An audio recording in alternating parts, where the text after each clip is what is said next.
Saya kan ikut liburnya doang, saya rasa begitu ya. Tapi itu berlaku buat yang lain. Yang datang di sini luar biasa. Amin. Luar biasa. Wow. Amin. So, happy Chinese New Year buat Bapak Ibu Saudara yang merayakan. Saya juga merayakan kemarin dari 2 hari yang lalu kemarin ya. Dan hari ini dapat tugas di Cilegon, bangun pagi-pagi tapi tetap semangat. Amin. Kalau saya semangat dari BSD, saudara nggak boleh kalah loh. Ya. Karena saya paling jauh kan. Wow. Oke. Dan karena ini juga pertama kali saya kesini di tahun ini, jadi saya ingin mengucapkan selamat Natal dan Tahun Baru. Ya, semoga belum terlalu kelewat kelamaan.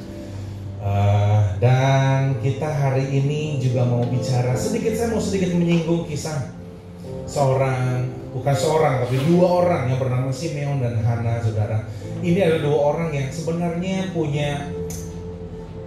mereka berdua ini selalu punya tempat yang spesial di hati saya. Tapi mereka jarang sekali dibicarakan oleh hamba Tuhan. Meskipun termasuk di hari-hari Natal, karena sebenarnya mereka ikut ambil bagian meskipun kecil ya saudara ya. Simeon dan Hana, kita akan belajar hari ini mengenai mereka adalah pahlawan iman yang saya banyak belajar dari mereka. Nah, sebelum kita masuk kepada kisah mereka, setiap kita pasti punya pengalaman pribadi sama Tuhan. Bagaimana kita berjumpa dengan Tuhan, bagaimana kita meresponi Tuhan. Kita punya sejarah masing-masing. Dan banyak di antara kita, waktu kita baca Alkitab, baca firman Tuhan, tanpa kita sadari, kita seringkali memangkas perjalanan atau proses orang-orang hebat yang dipakai Tuhan. Contohnya Musa. Kita kenal Musa sebagai mungkin yang membelah laut, mungkin yang membawa Israel keluar dari Mesir. Kita kenal Samuel sebagai orang yang mengurapi Daud. Kita mengenal Daud sebagai orang yang mengalahkan Goliat. Kita mengenal siapa lagi? Paulus, dia orang yang 180 derajat berubah. Dia orang yang menulis banyak ayat di Perjanjian Baru. Dan bukan hanya tulis, dia nulis di waktu dia disiksa. Mungkin kita tahu bagian-bagian pentingnya, tapi seringkali kita mengabaikan atau melupakan bahwa satu-satu nama yang saya sebut tadi, Musa, itu perjalanan dan prosesnya itu panjang sekali.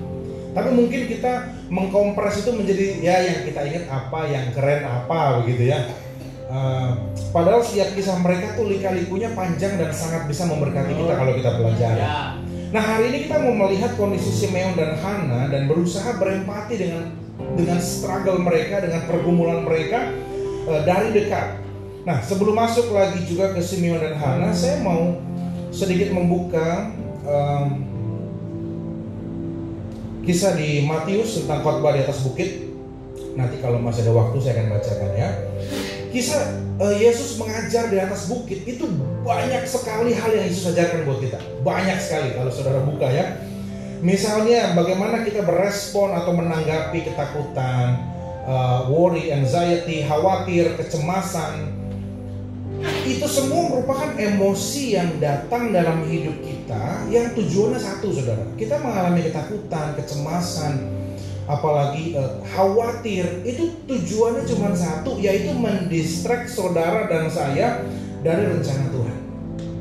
Setiap kita punya rencana dari Tuhan dan setiap ketakutan itu datang hanya untuk mendistract saudara dari sesuatu yang mulia yang Tuhan ciptakan atau siapkan buat kita kepada sesuatu yang lain. Nah, jadi hal-hal tersebut adalah upaya musuh untuk mengalihkan kita. Sama dengan greedy, lust, apalagi serakah, nafsu dunia. Di Matius 6 ayat 21 bicara tentang di mana hartamu berada, di situ juga hatimu berada. Jadi Tuhan itu tidak menentang uang, tapi Tuhan bicara mengenai hati di sana.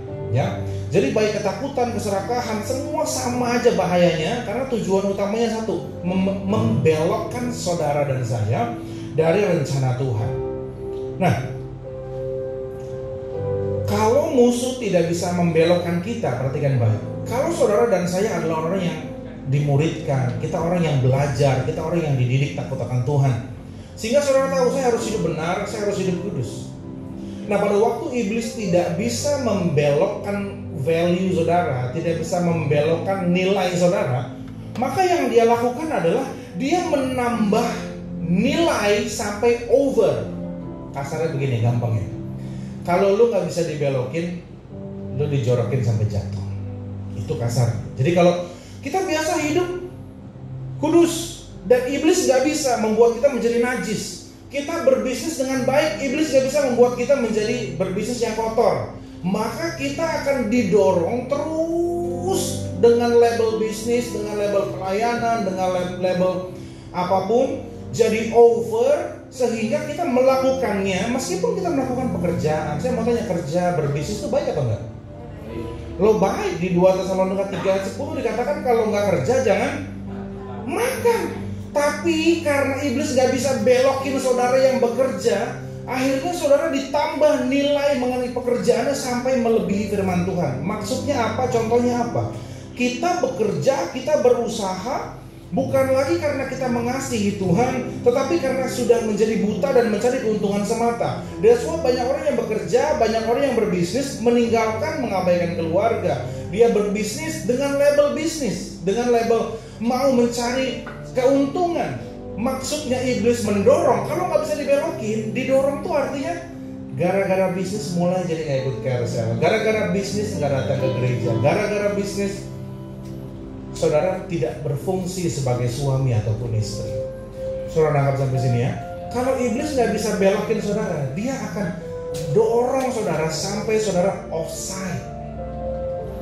Kita bekerja, kita berusaha, kita melayani semua karena kita cinta Tuhan, amin. Tapi kalau saudara orang yang hebat, yang bisa memegang kebenaran, hati-hati, kita mungkin gak dibelokin, tapi jangan sampai kita dijorokin, ya. Nah, saya mau kutip satu perkataan powerful dari Pastor Lia. Oh, ini belum masuk slide saya.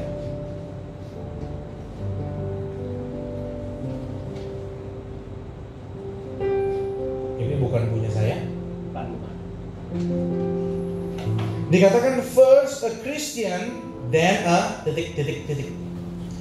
Jadi seorang hamba Tuhan di Singapura, salah satu idola saya juga, berkata, yang pertama kita adalah pengikut Kristus.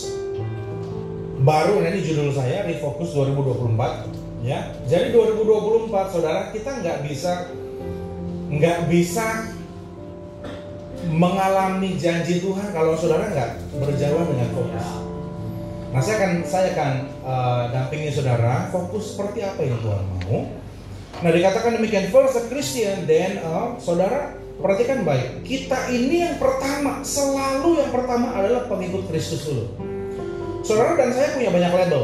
Contoh labelnya apa? Seorang suami, seorang istri, kita punya label. Saudara seorang anak dari orang tua, seorang orang tua dari anak. Kita punya banyak label. Saudara mungkin karyawan, saudara mungkin bos, saudara mungkin punya banyak hal yang saudara bisa sebut. Tapi saya mau pastikan, di atas itu semua, pastikan yang pertama adalah kita ini pengikut Kristus. Coba katakan gini, saya adalah pengikut Kristus. Jadi yang pertama, pastikan kita ini pengikut Kristus, baru sebagai suami, baru sebagai karyawan, baru sebagai anak, baru sebagai pengusaha. Jadi semua label yang saudara kerjakan, saudara mengerjakannya kepada satu tujuan, yaitu pengikut Kristus. Jadi saudara nggak usah bingung, Pak, begitu banyak cara orang berbisnis. Betul, tapi yang kita ikuti adalah yang berbisnis alanya murid Kristus. Amen. Banyak gaya orang menjadi orang tua, betul. Tapi orang tua seperti apa yang kita tuju? Yang seperti murid Kristus, yang mengikuti kebenaran firman Tuhan. Yang setuju katakan amin. Nah, kita ini sedang mengalami distraksi besar-besaran saudara. Saya nggak ngomongin politik, saya nggak ngomongin keuangan, tapi budaya manusia secara global saat ini adalah kita itu terlalu bergantung kepada opini-opini orang lain. Kita seringkali mengukur diri kita dengan likes yang kita dapat. Oh, kalau saya ngomongin berkat, ternyata jemaat itu suka. Ya siapa yang gak suka ngomongin berkat? Tapi kalau saya ngomongin salib Kristus, ternyata lagi bagian seri ini jemaatnya berkurang. Saya mau katakan, kita tidak hidup seperti itu. Kita tidak hidup berdasarkan likes dari orang. Saya lebih pilih di likes Tuhan, tidak di likes manusia. daripada di likes manusia, tidak di likes oleh Tuhan. Jadi kita jangan mengukur diri kita dari apa kata orang. Yang mengerti katakan amin. Karena orang lain banyak yang nggak ngerti bagaimana sebagai pengikut Kristus. Nah, tanpa sadar kita membangun sistem yang membuat diri kita di-approve orang lain, termasuk dalam mengambil keputusan. Maka saya mau kasih saudara tips apa yang harus kita lakukan. Di Matius 6 ayat 22, yang sebelah kiri adalah translatean Indonesia, LAI ya. Dikatakan mata adalah pelita tubuh. Jika matamu baik, teranglah seluruh tubuhmu. Nah, sebelah kanannya King James Version. Jadi saudara yang suka belajar membedah firman, memang yang paling mirip dengan bahasa asli adalah King James Version, baik yang KJV maupun yang KJV ya. Dikatakan the light of the body is the eye. If therefore thine eye be single, thy whole body shall be full of light. Nah, ini yang saya mau bahas adalah yang bahasa Inggrisnya. Dikatakan kalau mata kita ini single itu bukannya mata kita buta sebelah, bukan. Single itu artinya dua mata kita tapi fokus kepada satu hal. Kalau kita fokus artinya kita tidak bercabang. Kalau kita fokus kepada sesuatu yang datang daripada Tuhan, itu akan membuat kita ini diberkati Tuhan. Kita dimampukan Tuhan mengerjakan banyak hal yang keren dan luar biasa. Nah, jadi kalau mata kita fokus kepada the one thing, saya akan banyak bicara mengenai the one thing, the single thing, atau yang bahasa gereja kita pelajari adalah satu yang namanya rencana Tuhan. Kalau kita masuk ke dalam rencana Tuhan dalam hidup kita, maka seluruh your entire body will be full of light. Keluar dari panggilan atau keluar dari fokus yang daripada Tuhan akan membuat saudara dan saya masuk ke area yang namanya greedy, lust, fear, anxiety. Perhatikan baik. Saudara, kalau kita hidup benar di hadapan Tuhan, hidup benar di hadapan Tuhan, ada apa enggak ujiannya? Saya mau tanya. Ada. Ujian greedy ada enggak? Ada. Ujian khawatir ada enggak? Ada. Tapi dengar baik. Kalau gitu apa bedanya apa hidup benar sama enggak benar sama-sama jalani ujian? Bedanya di sini. Kalau saudara hidup benar, ujian yang kita terima adalah ujian yang porsinya pas buat saudara. Katakan pas. Pas. Kita mengalami ujian, tapi itu baik untuk kita. Nah, kalau kita keluar dari rencana Tuhan, saya mau bagiin pelan-pelan supaya saudara nangkep. Kalau kita keluar dari rencana Tuhan, maka kita mengundang ujian-ujian lain yang sebenarnya tidak Tuhan tetapkan dalam hidup kita. Orang yang menikah lalu selingkuh, dia menambahkan worry dalam hidupnya yang Tuhan nggak desain dalam hidupnya. Betul atau betul? Orang yang bekerja, dia ambil uang perusahaan, dia itu menambah rasa takut, kecemasan yang lebih dari yang Tuhan sudah takar buat hidup kita. Saudara paham sampai sini? Kalau saudara hidup benar di hadapan Tuhan, semua ujian itu pas. Tidak akan membuat saudara jatuh, tergeletak. Pak, kenapa banyak orang Kristen jatuh, tergeletak, ditimpa tangga, ditinggal suami, istri, keluarga berantakan? Ya karena dia masuk ke area yang Tuhan gak siapkan buat dia. Karena dia keluar, dia bercabang, dia tidak fokus mencari Tuhan. Fokusnya kebanyakan sehingga hasil kerjanya jelek. Dan mengundang banyak ketakutan, kecemasan, hawa nafsu dalam hidupnya. Saudara sepaham dengan saya sampai sini? Saya bisa lanjut? Lanjut. Oke. Jadi terdistract karena kita mulai tidak fokus kepada Tuhan atau panggilan Tuhan dalam hidup kita. Makanya hal-hal buruk berdatangan dalam hidup kita. Nah, jika mata kita tertuju kepada this one thing atau rencana Tuhan, panggilan yang daripada Tuhan, maka semua tenaga, semua usaha, perhatian kita fokus kepada satu hal ini, Maka tanpa saudara sadari, kita itu semakin hari semakin diperlengkapi Tuhan. Banyak orang yang, saya ini kok bisa ya? Saya aja kadang bingung, oh saya bisa. Karena kita fokus, Tuhan itu memperlengkapi kita. Dan orang yang diangkat Tuhan itu susah sombong, saudara. Kenapa? Karena memang Tuhan mampukan dia. Oh saya bisa. Jadi waktu kita bisa ditanya orang, saya nggak bisa bilang, oh iya maklum, saya S3, S4, nanti mau S5 tahun depan. Nggak gitu jawabannya. Saya lakukan yang saya bisa, tapi banyak tangan Tuhan turun dan menolong saya. Jadi pastikan kita fokus kepada satu hal. Mungkin saudara bisa bilang, Pak, kita nggak mungkin hanya mengerjakan satu hal. Betul. Saya bilang, kita punya banyak label. Saya juga selain melayani Tuhan, melayani gereja, melayani kota, melayani bangsa, melayani keluarga saya juga. Jadi kita punya banyak label. Saya pun punya banyak label. Tapi saya mau pastikan di sini fokus kita, meskipun labelnya banyak, fokusnya satu, yaitu Tuhan. Rencana Tuhan, panggilan Tuhan dalam hidup kita itu harus menjadi yang utama atau menjadi fokus kita. Yang mengerti katakan amin. Karena fokus yang satu ini, perhatikan baik, karena saudara fokus sama Tuhan, fokus sama panggilan yang Tuhan tetapkan. Tanpa saudara sadari, saudara akan semakin diperlengkapi sebagai suami. Saudara semakin fokus sama Tuhan, saudara akan diperlengkapi sebagai seorang istri.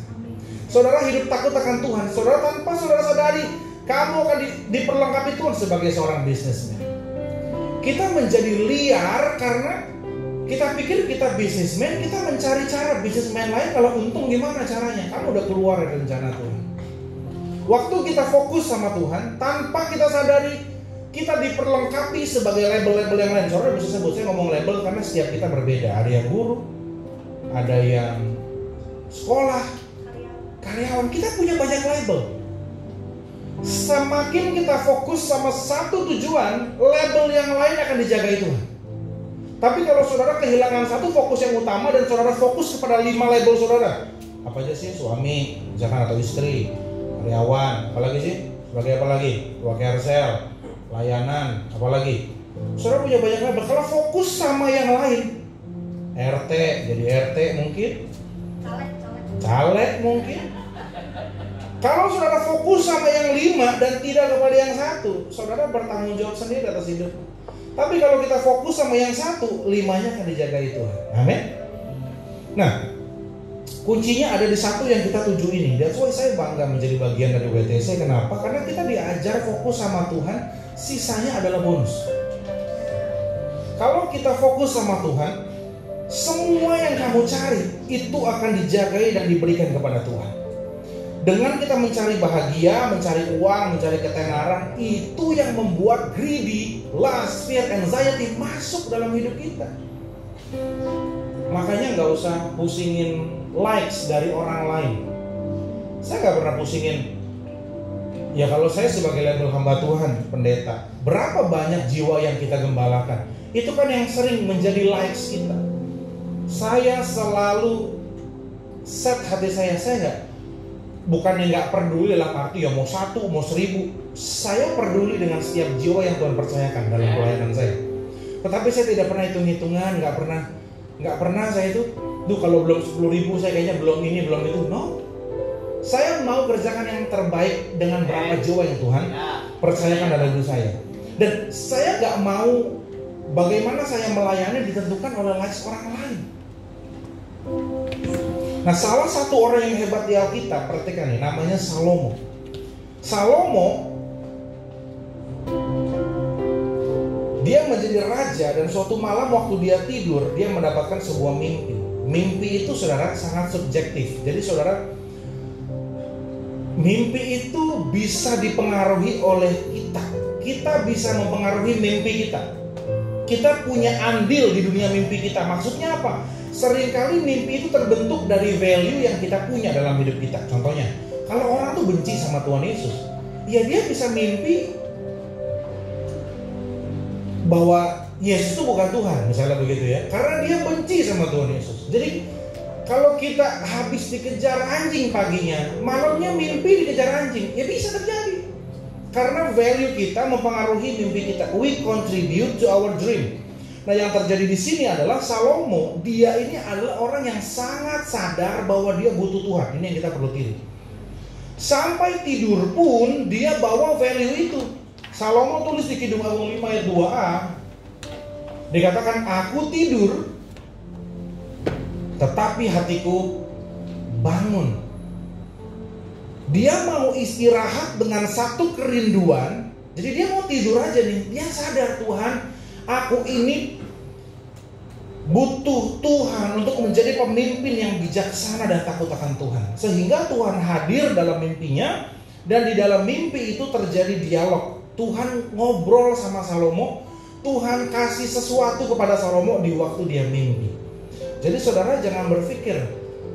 Saudara tahu kisahnya Salomo, dia minta wisdom, hikmat, dan Tuhan kasih, betul? Ya. Saudara tahu nggak? Waktu Salomo minta hikmat sama Tuhan, itu terjadi pada waktu dia sedang apa? Bukan sedang berdoa, bukan sedang berpuasa.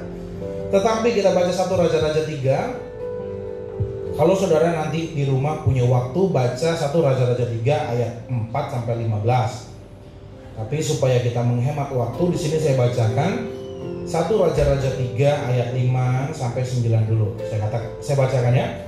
Di Gibeon itu Tuhan menampakkan diri kepada Salomo dalam mimpi pada waktu malam. Jadi ini di dalam mimpi. Berfirmanlah Allah, mintalah apa yang hendak kuberikan kepadamu. Lalu Salomo berkata, engkaulah yang telah menunjukkan kasih setiamu yang besar kepada hambamu Daud, ayahku.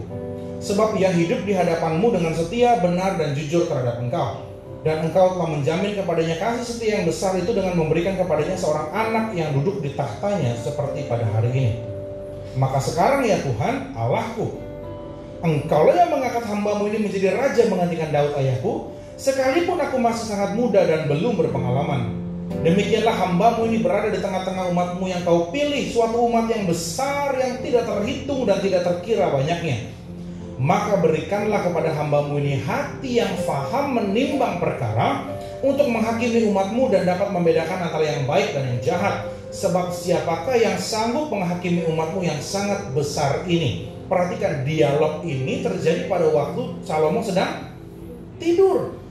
Kita singkat ke ayat 12 dan 13. Maka sesungguhnya aku melakukan sesuai dengan permintaanmu itu. Wow, dikabulkan. Sesungguhnya aku memberikan kepadamu hati yang penuh hikmat dan pengertian, sehingga sebelum engkau tidak ada seorang pun seperti engkau, dan sesudah engkau tak akan bangkit seorang pun seperti engkau. Dan juga ini bonusnya, Salomo itu fokusnya satu. Saya dipercaya Tuhan sebagai raja menggantikan ayahku Daud, dan aku harus memimpin umat Tuhan dengan baik. Itu fokusnya dia, itu panggilannya dia. Dia mau all out sebagai raja. Dan pada waktu bertemu dengan Tuhan, dia fokus kepada role-nya sebagai raja yang takut akan Tuhan. Oke, dia nggak minta yang lain, dia minta hati yang penuh dengan hikmat. Di ayat 13, dan juga apa yang tidak kau minta, aku berikan kepadamu, baik kekayaan maupun kemuliaan, sehingga sepanjang umurmu takkan ada seorang pun seperti engkau di antara raja-raja. Perhatikan baik, kalau kita minta yang ayat 13, bukan yang diminta Salomo yang utama. Kalau saudara fokus sama yang apa sih itu? Kekayaan, kemuliaan, itu yang dicari semua orang, saudara. Kalau fokusnya ke situ, saudara tanggung jawab sendiri. Tapi kalau kita fokus sama Tuhan, apa sih yang Tuhan mau aku kerjakan di sini tahun ini saat ini?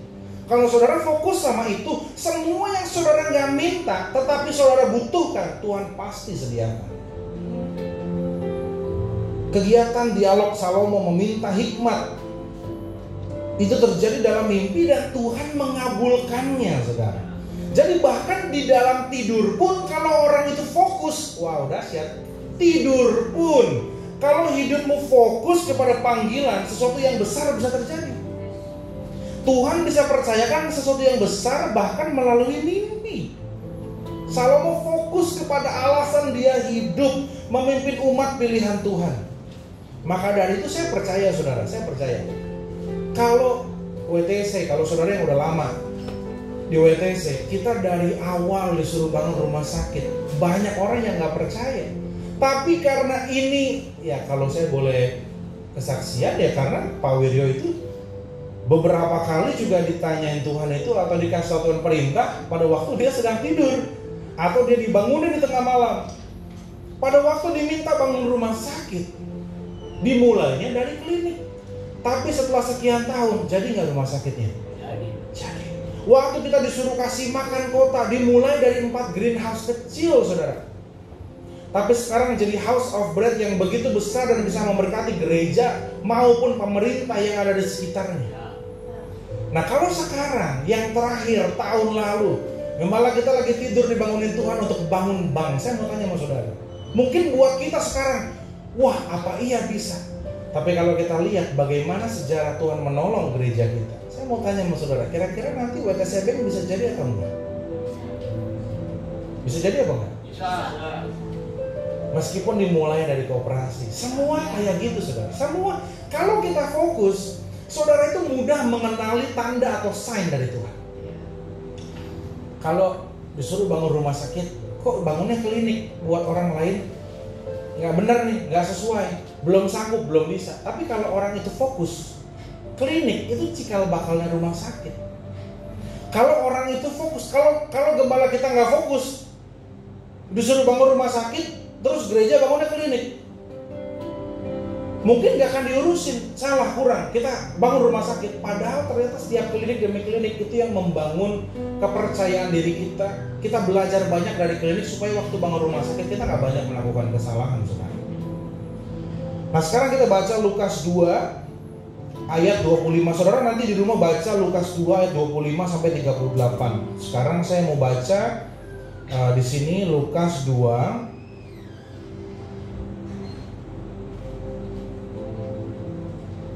ayat yang ke-25 sampai 30. Ini kita masuk ke kisahnya Simeon dan Hana.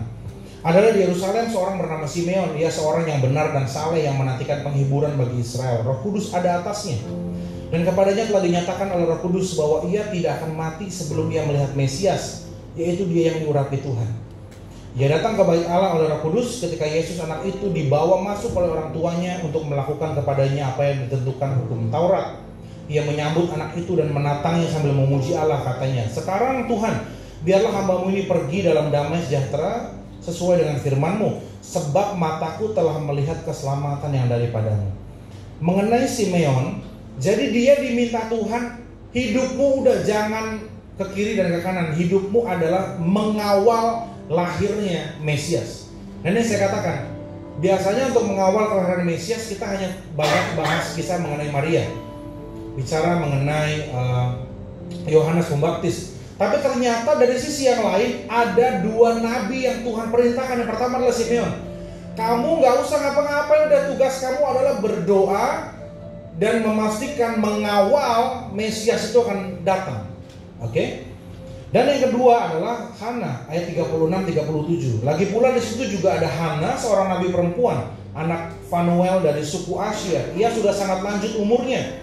Sesudah kawin ia hidup 7 tahun lamanya bersama suaminya, dan sekarang ia janda dan berumur 84 tahun. Ia tidak pernah meninggalkan bait Allah dan siang malam beribadah dengan berpuasa dan berdoa. Jadi kalau yang kedua ini adalah Hana. Mereka juga sama, hidup for the one thing, hidup untuk satu panggilan yang Tuhan telah tetapkan. Dikatakan Hana tidak meninggalkan bait Allah. Wow, saya nggak tahu apakah orang bawain dia makanan atau gimana, tapi dia sangat fokus kepada satu hal, yaitu menantikan lahirnya penebus bagi Israel. Jadi dia menikah 7 tahun, suaminya meninggal, lalu dia memberikan sisa hidupnya. Ya, kalau rata-rata orang menikah pada waktu itu 15 tahun, 7 tahun, masih muda, 20-an tahun, dia sudah memberikan hidupnya untuk Tuhan, mengawal Mesias, berdoa, berpuasa, sampai lahirnya Mesias. Pesan saya hanya satu buat saudara, mempersiapkan nih, kita udah di Februari, masih ada 10,5 bulan untuk saudara bisa jalan di 2024. Apa pesan yang mau saya sampaikan dari 2 hamba Tuhan ini? The more focus you are on why you are alive, the less it takes to encourage you. Artinya apa? Semakin saudara fokus kepada panggilanmu yang datang daripada Tuhan, Semakin sedikit hal yang diperlukan untuk encourage kita atau menyemangati kita. Kenapa saya ngomong begini? Bapak Ibu, banyak orang tuh yang manja dan cengeng. Dia mengalami sedikit pergumulan, dia merasa butuh ditolong. Dia mengalami sedikit badai dalam hidupnya, dia nggak bisa sendiri, dia butuh orang lain. Saudara tahu nggak kenapa orang banyak yang manja, banyak yang lemah, banyak yang cengeng, banyak yang nggak bisa sendiri, nggak bisa mandiri? Kenapa? Karena mereka terlalu banyak mengerjakan hal dalam hidupnya di luar rencana Tuhan. Kalau hidupnya fokus kepada satu hal, dia tidak akan perlu di-encourage banyak hal. Kenapa saya katakan demikian? Saya mau cerita dulu, ada seorang sniper, Bapak Ibu, dia nulis di sebuah buku pada waktu dia selesai masa jabatan tadi. Dia selesai sebagai sniper, dia udah pensiun. Dia tulis di sebuah buku. Dia katakan demikian. Dia pakai baju kamo yang menyerupai medan pertempuran supaya nggak kelihatan. Saudara lihat gambar ini, saudara bisa temukan nggak ada seseorang sniper di sini? Mempersingkat waktu, orangnya ada di sini.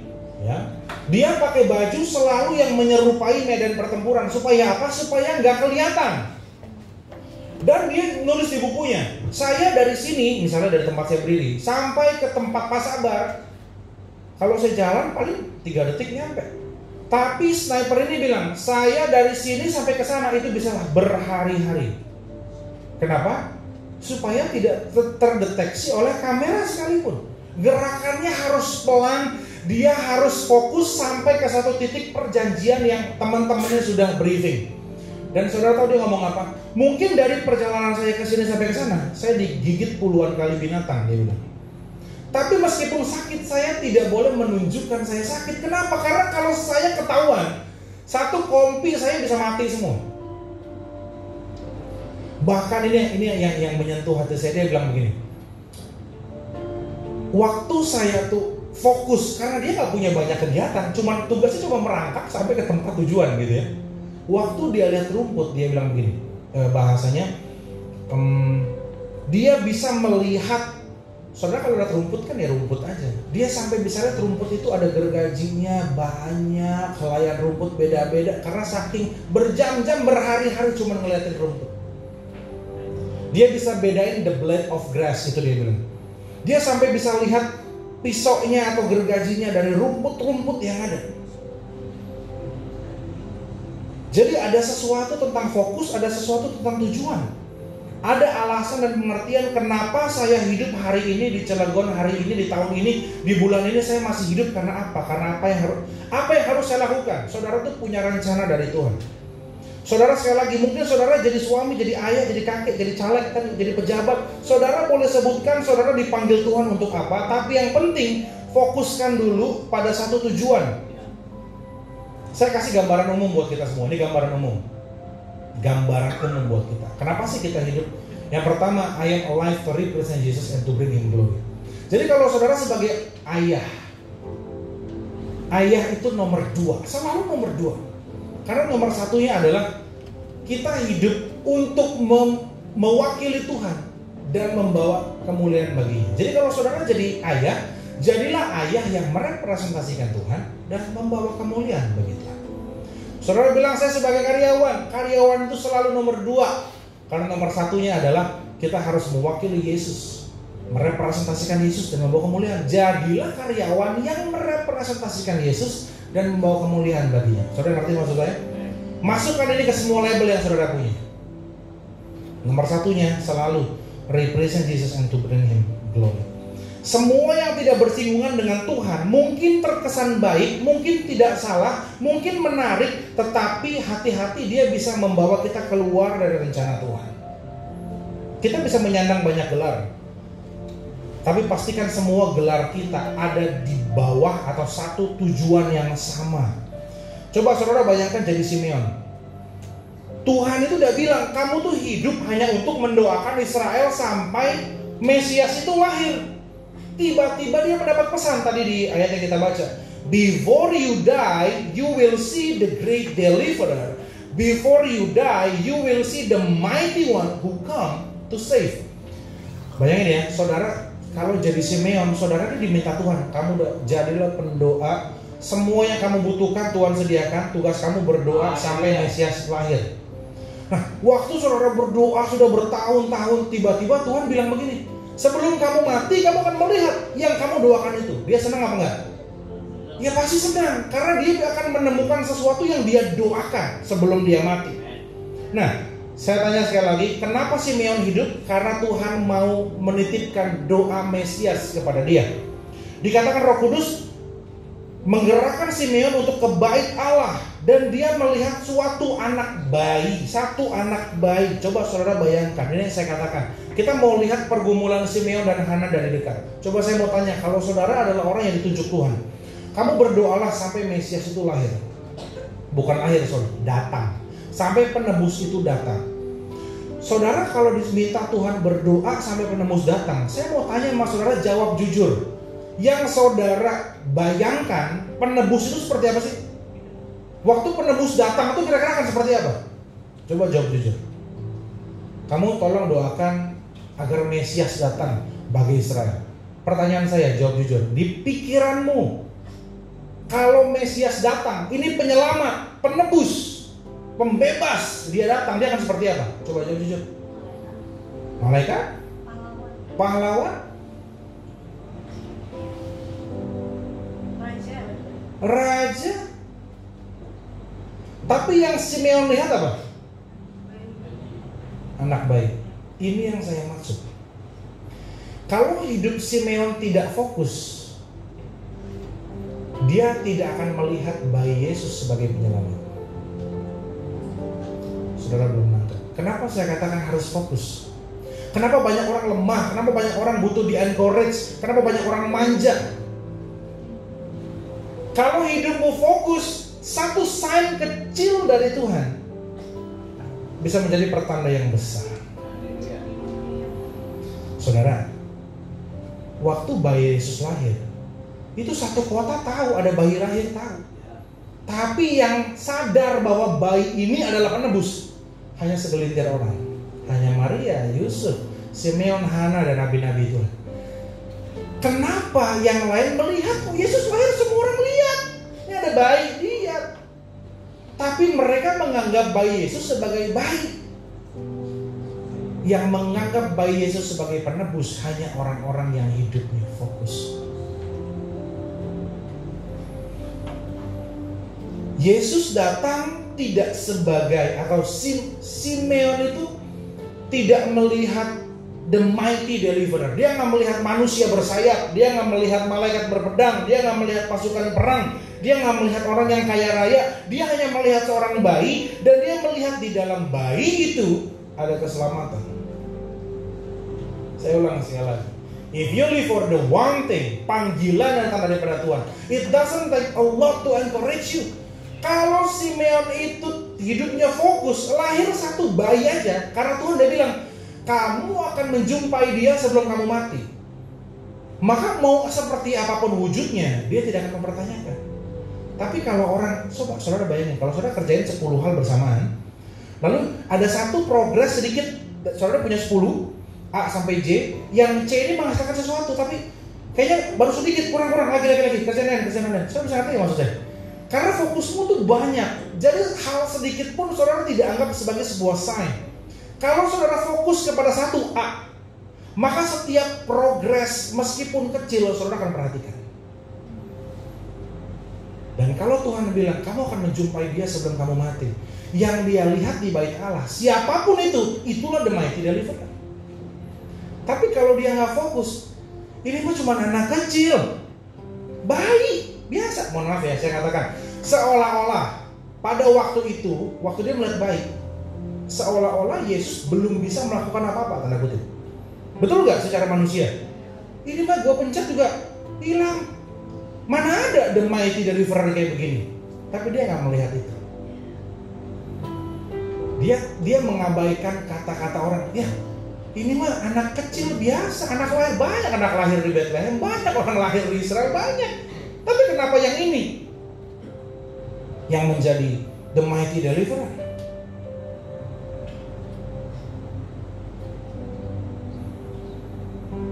Karena kita sedang melihat pergerakan Tuhan. Kalau Tuhan bergerak, Tuhan itu tidak selalu, ini saya mau kasih notes buat saudara. Tuhan bekerja tidak selalu secara wow dan amazing. Kadang dari hal yang kecil itu juga sign dari Tuhan. Jadi jangan saudara jalan sama Tuhan menentukan selalu yang wow. Pak bersaksi Pak, nanti Pak tubuh saya ditembak orang, tembus otak, lalu di hari ketiga saya dibangkitkan, baru saya kesaksian. Gak usah nunggu gitu. Kemarin berak mencret, sakit perut, hari ini disembuhkan Tuhan, gak ada kesaksian Pak, Bu. Jangan nunggu ditabrak tronton tapi saya bangkit dan saya gak tahu kekuatan dari mana, gak perlu gitu. Kemarin main bola Pak tengah jalan, hujan saya tetap main Pak, petir, jeder, saya berdiri Pak. Gak usah begitu. Tidak usah. Maka saya katakan Tuhan itu tidak selalu datang dengan wow. Dia bisa datang dengan wujud bayi Yesus yang seolah belum bisa melakukan apa-apa, tetapi ada sebuah pertumbuhan. Amin. Maka saya katakan Simeon itu hanya melihat benih dari apa yang dia doakan. Bayi Yesus itu benih, dan itu cukup buat dia. Maka saya katakan Simeon Hana menyentuh hati saya karena mereka mengenali raja dalam rupa bayi. Semua orang di sana tahu ada seorang bayi lahir, tetapi yang melihat bayi tersebut sebagai Mesias hanya segelintir orang yang fokus. That's why kita perlu merenungkan, apa sih alasan saya hidup? Tuhan ini mau saya melakukan apa? Saya selipin sedikit ini di luar bahan saya. Saudara panggil Yesus sebagai Tuhan. Tuhan itu bukan nama, saudara. Namanya Yesus atau Yahweh.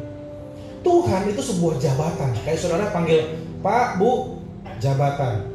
Bos, jabatan. Saudara nangkap sampai sini? Tuhan itu sebuah jabatan. Bahasa aslinya kurios. Tuan di atas segala tuan. Bos di atas segala bos. Ini di luar bahan ya.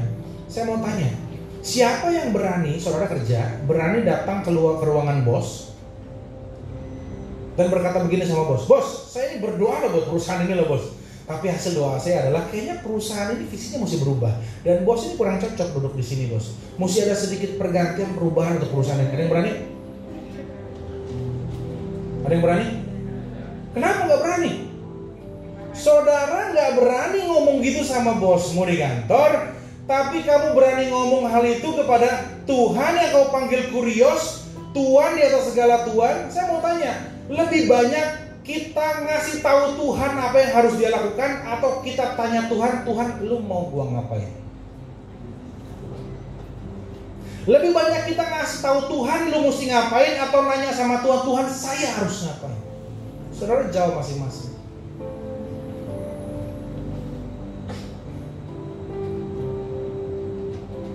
Apakah salah meminta? Tidak. Karena firman Tuhan berkata mintalah, Tuhan jagai kami. Salah gak? Enggak. Minta dijagai Tuhan boleh gak? Boleh. Tapi pertanyaan saya, habis minta, habis nanya balik gak? Sekarang Tuhan mau aku ngapain di perusahaan? Ini perusahaan lagi miring. Tuhan mau aku ngapain di gereja? Pelayanan apa yang harus aku ambil? Tuhan aku harus ngapain sih? Ayo saya mau tanya. Kita gak berani ngomong negur bos kita, tapi berani nyuruh bos di atas segala bos. Yang mengerti katakan amin.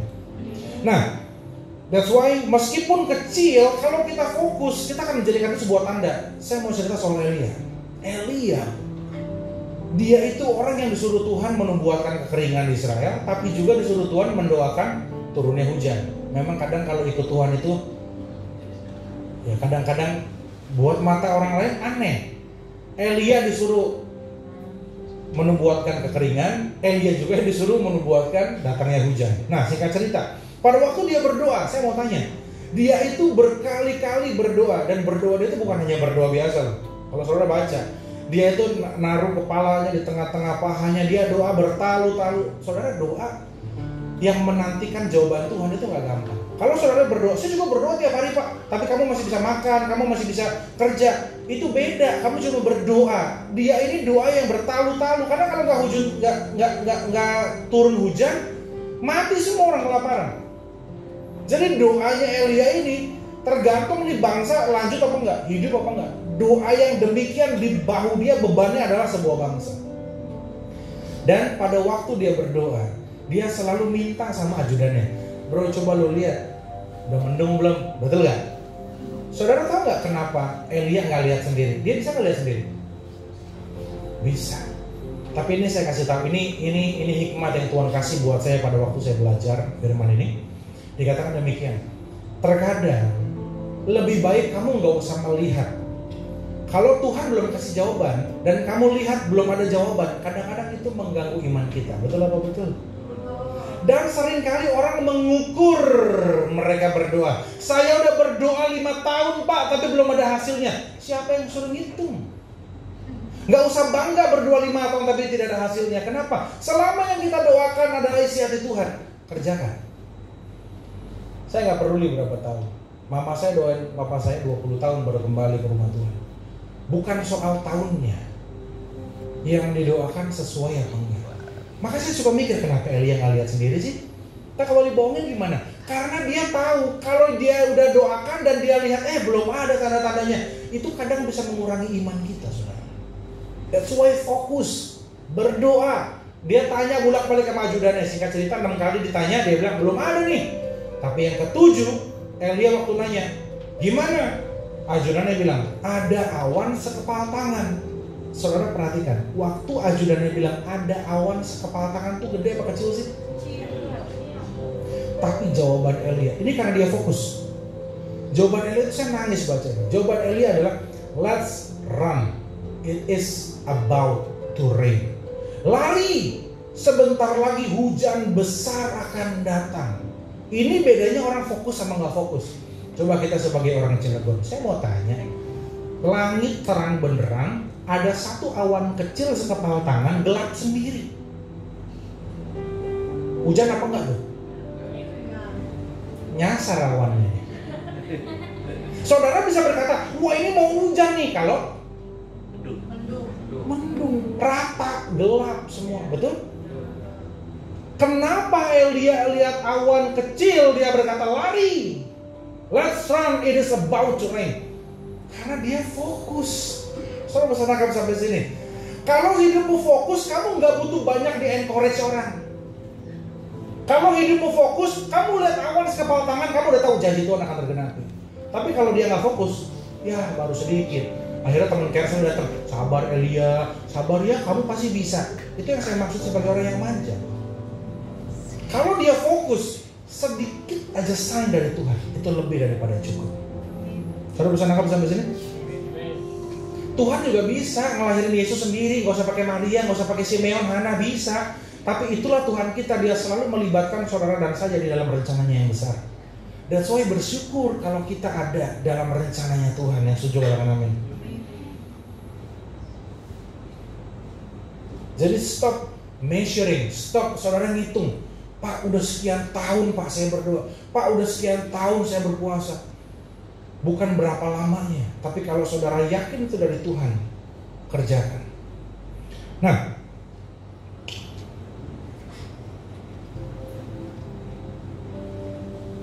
Tuhan sekali lagi tidak datang dengan megah dan meriah. Tidak selalu megah, tidak selalu meriah. Kalau kita fokus, kita tidak akan kehilangan benih. Meskipun Tuhan kasih tuh benih. Ya, Tuhan kalau ngomong ya, pohon yang besar, bisa bersarang, burung bisa bersarang di dalamnya. Tapi pada faktanya Tuhan kalau ngasih kita itu bukan pohon yang besar. Tuhan kasih kita tuh benih, biji yang mesti kita rawat. Jadi kalau saudara fokus, saudara gak akan kehilangan benih yang Tuhan kasih meskipun sedikit. Saudara ya, banyak orang berdoa puluhan tahun tapi merasa gak ada jawaban. Padahal kalau orang itu fokus, mungkin dia cuma dengar lagu rohani sedikit. Mungkin dia cuma dengar kesaksian dari satu ibu dari gereja ini yang cuma emang kesaksian kecil, tapi buat dia ternyata sebuah jawaban. Kadang kita miss karena kita terlalu banyak yang kita kerjain, saudara. That's why pesan saya hari ini, sisa tahun ini saudara tuh fokus supaya apa? Riak sekecil apapun, saudara bisa raba. Ini jawaban dari Tuhan. Yang mengerti kata-kata amin. And the best way to be encouraged is to be all in. Nggak ada cara yang lain, saudara harus all in sama rencana Tuhan. Nggak bisa double dengan agenda kita, nggak bisa triple dengan agenda saudara, istrimu, agenda anak-anakmu. Semua ditaruh di bawah satu payung, agendanya Tuhan. Yang mengerti katakan amin. Karena dari sana kita akan melihat, mendengar. Kalau kita all in, fokus in one thing, meskipun riak doang yang kita lihat, riak saudara, awan sekepal tangan. itu sudah cukup. Coba kalau Elia terlalu sibuk, karena dia seorang nabi, selain berdoa dia tetap melayani yang lain, dia tetap melakukan yang lain, Tuhan gak suruh. Kesannya baik, tapi dia bisa kehilangan sebuah pesan dan sebuah momen. Saya berdoa kita adalah orang-orang yang siap menyambut 2024. Kalau ada janji Tuhan yang belum tergenapi, jangan berhenti berdoa, saudara. Jangan menghitung sudah berapa lama kita berdoa. Mungkin kita miss tanda dari Tuhan selama ini. Mungkin bukannya Tuhan belum jawab. Mungkin Tuhan udah jawab, tapi tidak secara megah dan tidak secara meriah. Dan kita melewati hal itu. Terlalu fokus dengan banyak hal, sehingga apa yang Tuhan katakan lalu begitu saja dari hidup kita. So tahun ini mari kita renungkan, fokus kepada satu tujuan, yaitu Tuhan, rencana Tuhan. Semua label kita, agenda kita masukin ke bawah satu agendanya Tuhan. Semua yang kita kerjakan berpusat pada Tuhan. Meskipun kita sebagai pribadi, suami, istri, pengusaha, pekerja, pelayan, orang tua, dan lain sebagainya. First, a Christian. Dan baru saudara sebut, saya ini pengikut Kristus, saya mau ikutin Tuhan. Baru saya sebagai label kita. Dan saya berdoa, tahun ini akan banyak kesaksian dari setiap saudara. Pencapaian besar akan terjadi dalam hidup kita. Sejak kita bangkit berdiri, kita akan berdoa. Tuhan Yesus, terima kasih untuk kebenaran firman-Mu pagi hari ini. Kami yakin sesuatu yang besar akan terjadi di muka bumi ini, Tuhan. Melalui setiap kami di tempat ini, rencana Tuhan akan terjadi, Tuhan. Melalui kami di tempat ini, kalau Tuhan mau melakukan sesuatu yang besar di Cilegon, libatkan kami, Tuhan. Libatkan gereja-Mu di tempat ini, Tuhan. Terima kasih Tuhan untuk mau melibatkan kami di dalam agenda besarnya Tuhan. Mari kita fokuskan tahun 2024 dengan satu tujuan yang daripada Tuhan. Tuhan bicara sama kami, apa yang harus kami lakukan di tahun ini, apa yang harus menjadi fokus kami di tahun ini, Tuhan.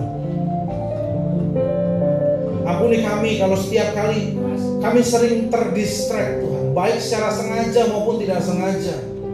Ada peperangan di dalam pemikiran kami, ada sesuatu yang asing di hati kami yang mengalihkan value kami dari kebenaran. Tuhan, ampuni kami, Tuhan Yesus. Tuntun kami, Tuhan. Penuhi kami, lawat kami. Dan kami siap memasuki tahun 2024 karena Tuhan sudah ada di sana bagi kami. Terima kasih Tuhan. Kami kembalikan setiap pujian, hormat, kemuliaan kepada nama-Mu. Karena Engkau besar, Engkau dahsyat, Engkau luar biasa, Engkau ajaib. Tidak perlu kami takut bahaya karena Engkau beserta dengan kami. Terima kasih Tuhan. Terpujilah nama-Mu di dalam nama Tuhan Yesus. Dan diberkati Tuhan, sama-sama katakan amin.